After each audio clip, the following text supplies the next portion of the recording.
Hi hello friends, welcome back to media talks. நான் உங்கள் மௌனிகா. இன்றைக்கி எபிசோட் ரொம்ப ரொம்ப நல்லா இருந்துச்சு. அதோட ட்விஸ்ட்டுமே இன்ட்ரடியூஸ் பண்ணியிருக்காங்க. ஒரு விஷயம் ரிவீல் ஆகிருக்கு. எப்படி பசுபதி ஒரு அப்டேட் கொடுத்துருக்காரு. அது நம்ம நெக்ஸ்ட் வீடியோவில் தனியாக பார்ப்போம். இதில் ஒன்லி ஒரு ஹாப்பி அப்டேட்ஸ் மட்டும் பார்ப்போம். ஸோ நம்ம Vijay and Kaveri what a moment, special moments. ஒவ்வொரு moment, each and every moments அவ்வளோ சூப்பராக இருந்துச்சு. விஜய் கண் கலங்குற மொமெண்ட்ஸ் நமக்கே அப்படியே எமோஷனலாக கண் கலங்குற மாதிரி தான் நான்லாம் ஃபீல் பண்ணேன். அவ்வளோ எமோஷனலாக இருந்துச்சு விஜய் பேசின டைலாக்ஸு. ஸோ அதான் அவங்க ரெண்டு பேரும் தான் டிசைட் பண்ணணும் யார் கூட வாழணும் அப்படின்னு சொல்லிட்டு. ஏன் காவேரி வெண்ணிலா ஒரு ரீசனாக வச்சுட்டு போக மாட்டாங்க எனக்கு இப்போ வரைக்கும் புரியவே இல்லை.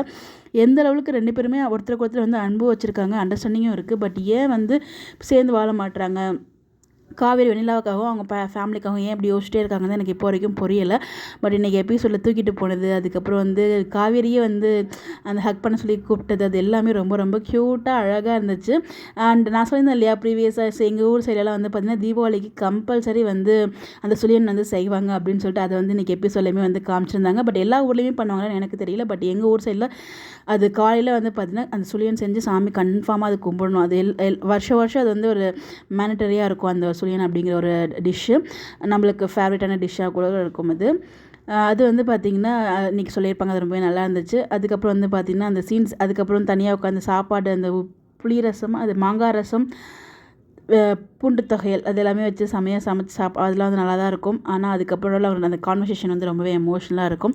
பட் இவ்வளோ தூரம் விஜய் சொல்கிறாரு, அது ஏன் காவேரி புரிஞ்சிக்க மாட்டுறாங்க, இல்லை மேபி காவேரி பக்கம் நியாயம் இருக்கா எனக்கு எக்ஸாக்டாக எனக்கு தெரியல. அவங்க விஜய் அங்கே நான் போனால் அவங்களுக்குள்ள விஜய்க்கு பிரச்சனை வரும் அப்படிங்கிற மாதிரி யோசிக்கிறாங்க. பரவாயில்ல, ரெண்டு பேரும் சேர்ந்து வெண்ணிலாவை ஃபேஸ் பண்ணால் என்ன அப்படிங்கிறத என்னோட இப்போ என் கிட்ட நீ முதல்ல சொல்லியிருக்கணும் அப்படின்னு சொல்லி அதாவது நிவின் கிட்ட சொல்லிட்டாங்க இல்லையா. ஸோ அதுதான் டக்குனு அவங்களுக்கு மூஞ்சி மாறிச்சு. அதுக்கப்புறம் ரெண்டு பேரும் காம்பன்சேட் ஆனாங்க. நான் தான் உங்களை நேரில் கூப்பிட்டேன், நீங்கள் தானே வரலையே அப்படிங்கிற மாதிரி இவங்க ஒரு பக்கம் ஒரு மூஞ்சி மாறிச்சு. அதுக்கப்புறமா ஒரு காம்பன்சேஷன் ஆகி ரொம்ப அழகாக மூவ் பண்ணியிருந்தாங்க. பட் ஓவரால் எபிசோட் இன்றைக்கி வீக்காக வரது ரொம்பவே நல்லா இருந்துச்சு. பட் நடுவில் அந்த வில்லன்ஸ் கேங் பிளான் பண்ணதை நம்ம ஆல்ரெடி டிஸ்கஸ் பண்ணியிருந்தோம். அந்த மாதிரி ட்ராக் தான் மூவ் பண்ணுறாங்கிறது இங்கே எக்ஸாக்டாக தெரிய வருது. ஸோ அதை பற்றி நம்ம தனியாக வீடியோ பார்ப்போம். இன்றைக்கி எனக்கு ஹெல்த் இஷ்யூஸும் சொன்னால பேசக்கூட முடியல. கண்டிப்பாக ஆஃப்டர்நூன் கொஞ்சம் சரியாயிடுச்சுன்னா உங்களுக்கு நிறைய அப்டேட்ஸ் நான் ஷேர் பண்ணுறேன்.